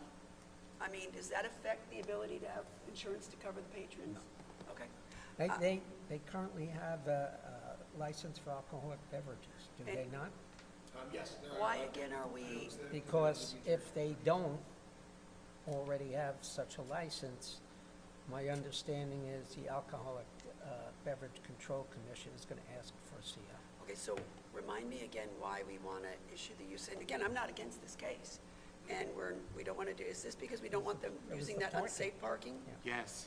And we need to, and we can't get the owner in here to deal with this, closing off those couple spots that we deem, If we wanted to reopen the matter and have them called in, we can try that. I just don't think that. but if we allow the use, aren't they going to keep parking in the place we don't want them to park in because it's unsafe? That's exactly what will happen. But we're denying the parking, so at the very least, we can issue an open. Yeah, and as Mr. Bowles just said, the building department will take note of that and do enforcement. Enforcement of what? The- Enforcement, so the. Go out there and keep telling them they can't park there And Well, no, issue, hit them with a Summons. citation, so Yeah. the owner is for the one that's. parking. For the parking, Yeah. illegal parking. I think that would work. Well, can't they do I'll that? defer to you guys. I don't- want to make a motion, No, Joe? because it's stay in enforcement because they're trying to legalize the parking right now. So as, pursuant to New York State Town Law 267 Right. something, we have to stay enforcement until this is resolved. So we're denying the parking case, so there's no pending case, so enforcement can We're happen. granting this special exception. Somebody want to make a motion? I move that case 163 of 2023, Seaford J. Gap LLC, special exception for a place of public assembly and amusement and a variance in off-street parking, be granted in part and denied in part. Yeah, because I have one question. Right. We're not denying all their parking No, we're denying the parking. in that one spot because Willoughby Avenue. otherwise they'll get cited for parking in the other area. Well, I don't know that, that's a determinative question for the board. Do we want to condition granted in part and granted partially in part? What is our goal is to have the landlord close off the dangerous parking. Regardless, if we deny the parking in its entirety or just deny the portion on Willoughby Avenue, we can issue the citation. It depends on if the board. Willoughby, otherwise they're going to write citations for parking in the rest of the area. I know No, Mr. Pellegrini was uncomfortable with the parking also on Merritt, so I don't know what the, I'm not, all I'm saying is, I guess it's been determined that this is the most feasible way we can, I still don't understand why we can't Try to just make the alleviate, landlord come in try here. to alleviate the parking. we can reopen, the thing is we can't, there's no incentive for her to come in because as of right now, it's just stay in enforcement. So if we reopen the matter, it's still in, it's still technically staying. Can't do it. And if we can call him and tell him to come in, but, I mean, why, what incentive does he have to actually come in? So I think we have to deny the parking only where we don't want them parking. Because otherwise, we send the building department out and they're going to write them in the other Where do spots. you not want them parking? So I don't know. In front of this applicant's The place. entirety, I know everyone's Yeah. agreed on Willoughby, but I know that there's. Willoughby and in front of this place. Right, Just this All right. portion. You could just, denial allows them, then they can come back with another configuration of. We're the park. denying them the right to park in certain spots. On Willoughby and on Merrick. All the parking with the exception of the rear. Right. So we're going to have to articulate it that way. I mean, he's good. I can draft a decision that says we're denying it, and we can put in whereas clauses describing the board expressing concern as to safety considerations on Willoughby. We have transcript testimony stating that people have been hit. Yeah. We can also talk about the setback. I did actually look into whether or not there was a taking on Merrick, and it was wide, it was.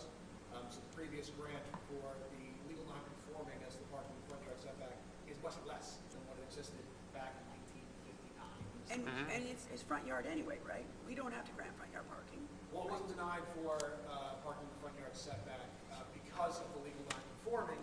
However, there is less space there than what it originally was built. So it's not legal non-conforming anymore, because it That was changed. the argument the Right. building department did miss in a lot of ways, which I do think the denial would help us as we need a second shot at really articulating what variances are actually required for the entirety of the lot. So once that, can we stop the noise? I can't. Can we, Here. can we, so if we deny the parking in the places where we have deemed it unsafe and we want not used as parking, if we deny it there and the case is then gone and enforcement can go and make sure that no one's parking in those places that's unsafe to park in. If someone is still parking there, they can issue a citation and that goes to the landlord. Is that what you're saying? Yes. Okay. Yes. Yes. And it would be, If it's issued by the town, okay, I can't see the town issuing anything during nighttime. I mean, do they go out? I mean, that's when people are going to be parking there. Well, but if it's still striped, I mean, isn't there a presumption that they're utilizing it as a parking lot, 'cause they're not gonna remove the shrubs? We but how- we can't really get the owner and say, hey, buddy. No, I'm just asking, have we, I haven't reached out to the owner. No, but how's it going to be enforced? That's, Sometimes they do have nighttime inspections. Talk to Fred about it. Sometimes they use public safety. feels like a very circuitous route. you know what, getting to somebody to get to. the issue is, you too. Oh, is mine on? Oh,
Denied him. Okay, got it. That the use is granted by the board and the parking is denied. Denied.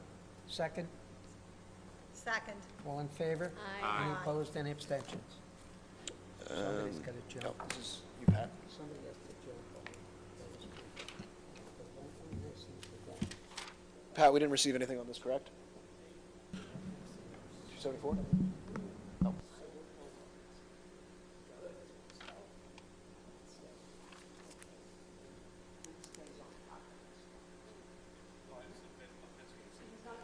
Lipinski's good. Lipinski's good. And if he's got an issue, come to court.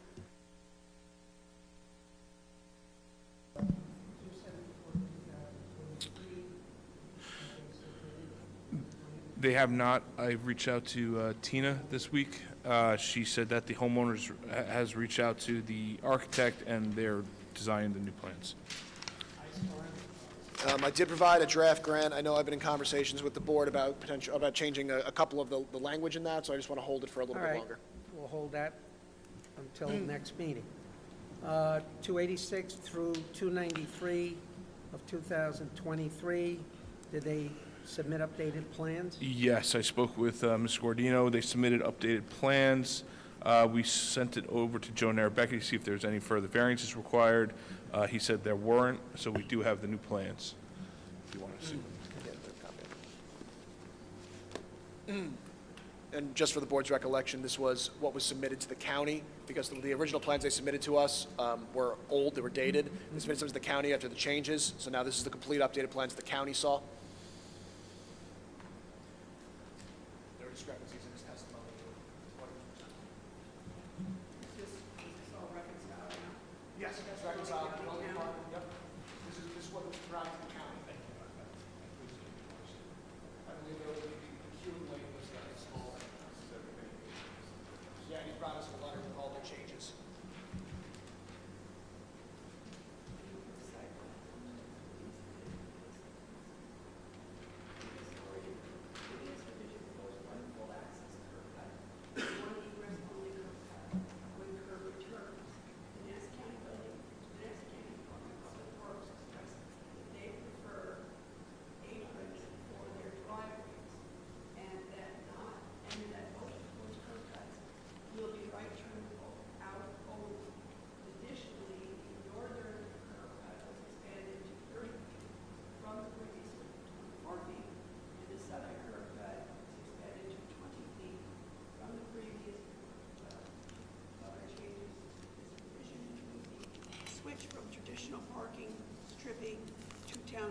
instead specific California striping. The proposal to replace the entire length of sidewalk within the Nassau County right-of-way and the addition to the on-site ground wall and directional signs. Deal?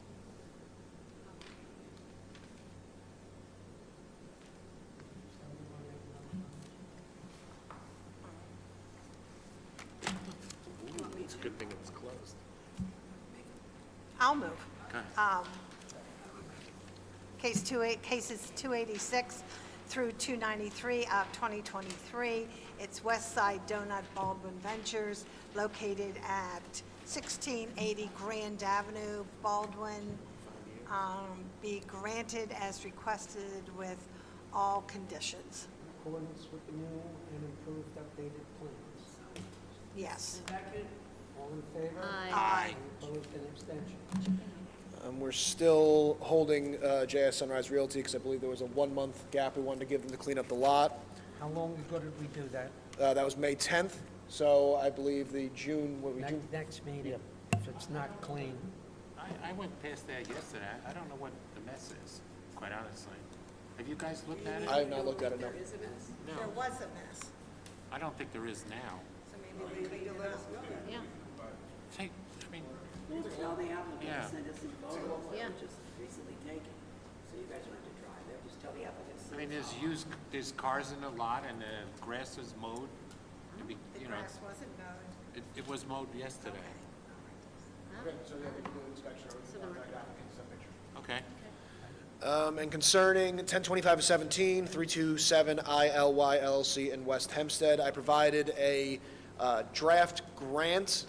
It really just reiterated the previous conditions that were provided. I made it incredibly clear as to where the dumpster is to be located. I put in a footnote to make sure that they knew what portion. 27 Right, so lots. the original plot plan was 27, the new one he cited was 25. I put a footnote in the decision stating that space 27 was the original grant. 27 was up there where we wanted, where they, 27 was down where it's supposed to be. And then he gives us a new plan with 27 over there and puts it. Correct. That's why I made it very clear that it is the furthest northeasterly parking space to the rear of the parcel, indicated as space number 25 in the new plan, which dated is cited in the old plan. I even say in the old plan, it was space 27. Against the building. Right, It's against the building, correct? against the building. No. Northeasterly portion of the rear, that's an almost northwesterly portion of the rear parking lot. Northeasterly portion is right up against the building. Got to familiarize yourself with the geography. Never eat soggy waffles. I go by that all the time. All right, case 290, so are we going to If you board would have be. a motion? To, yeah, adopt the Do we direct. have a motion to adopt Mr. Vogel's grant? We adopt the modification grant, essentially. Okay. I move that case 1025 of 2017 in West Hempstead, 327 ILY LLC, located at 327 Hempstead Avenue in West Hempstead, be granted as modification. As modified. As modified. Yeah. With the Second, draft. Second. all in favor? Aye. Opposed and abstention. Case 297 and 23, Marie Bliss, North Belmore. Yes, this was a case, I did provide an email to the board concerning this paper street and 280A access. We did do a bit of a history lesson. All those lots have been given COs, however, they never came for 280A. We spoke with the former chairman, as he's familiar with the area, and he actually handled certain sales of those properties in the past. They are CO'd, but he does say that we were the only department in the entirety of the town of Hempstead that actually inquired as to why they did not have 280A, but they still receive the certificates of occupancy on all the lots. I don't know if the board would prefer to reopen and get a re-denial from the building department. However, it's in the discretion of the board. For 280A. Yeah. But but other than that, I think, were we all okay with the request? Yes, I was. Yes. Can I have a motion? This is the one with the bathroom and kitchen. Can I have a motion? Okay, I'll do it. I'm, 297, 2023, Marie Bliss, affecting property at 5855 Linstead Lane in North Belmore,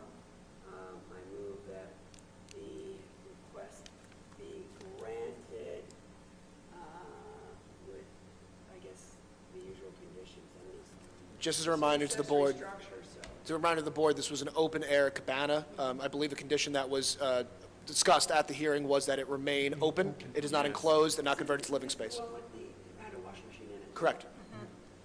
Yeah, and that all the conditions discussed at the hearing agreed to by the applicant and/or imposed without agreement by this board be included in the grant.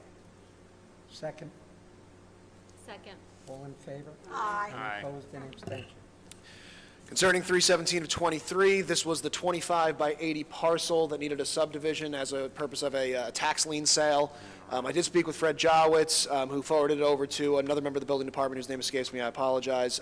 What they basically wanted to know what the COs were on each parcel that was given.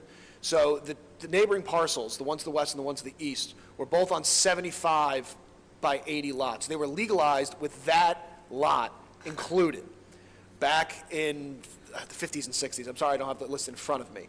So the COs for those parcels are the 75 feet for both. This one, but as a practical matter, because essentially what happened was this was given a separate tax bill, and they never paid it. So it kept kind of falling through the cracks, not knowing they had to pay the tax bill on this separate 25 lot. That lot was addressed, that's on the other side, was addressed with the other address, like Correct. 76 or So this lot was in common ownership with both of those parcels at some point within the past 70 years.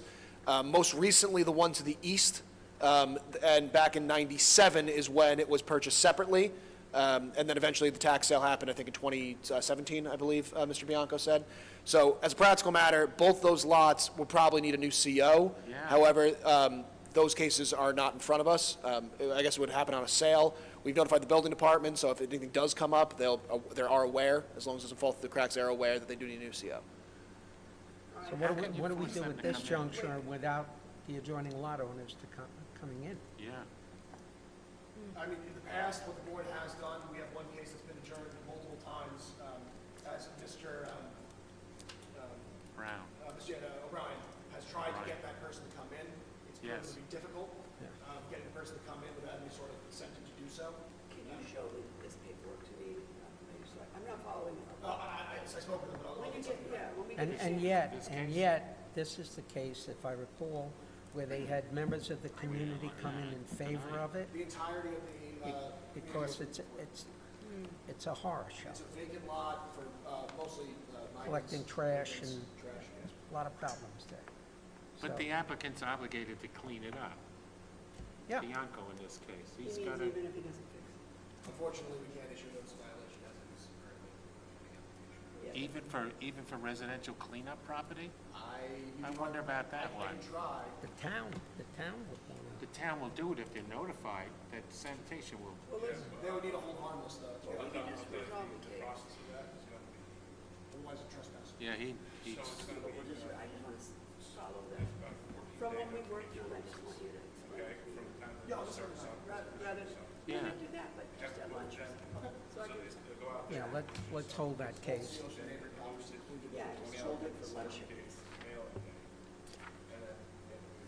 Next three, Those were a board to inspect. yeah, he should, he should just, yeah, I think Bianco, 2, 5, 7, 8, and 9. he'll just clean it up if he knows it's a mess. You looked at this piece. There was an NCPC recommendation to modify it to a two-part subdivision, which would make it 239. Oh, yes, I did look at this case You did. on Evans. Absolutely. We're going to hold that until the afternoon session. Okay. Okay? All right, anything on the referral calendar? No, Any everything's still. administrative? One administrative thing I have is an extension of time request, Anil and Pamela Badu, cases 617 and 618 of 2022. The request was, I believe this was to construct, construct a two-story house. The reason for delay, simply they just wrote financial. Joseph? Yes? Would you like to pass on this? First time request, as Mr. Bogle said, it's a construct and maintain, and it is in West Hempstead, and they need to get their building permit, and I would move that this case be granted a one-year extension of time so that they could get their building permit. Second. All in favor? Aye. Any opposed, any abstentions?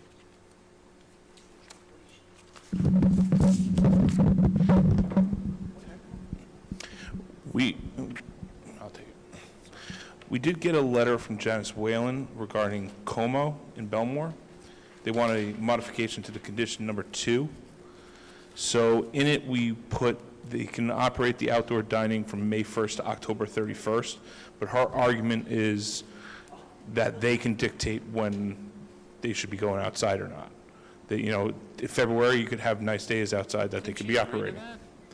Is that on the record? That was not something that was put on our record.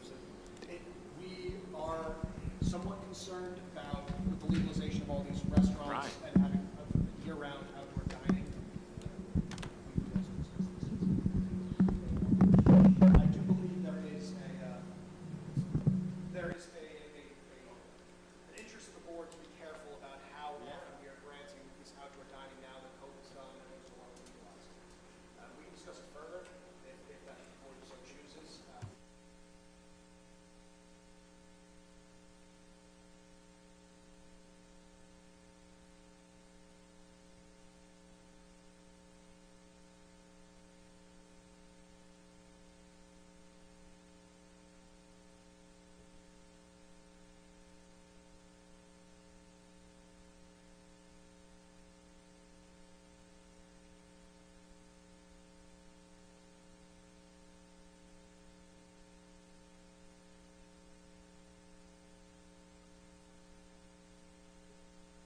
I move that we adjourn until 2 o'clock.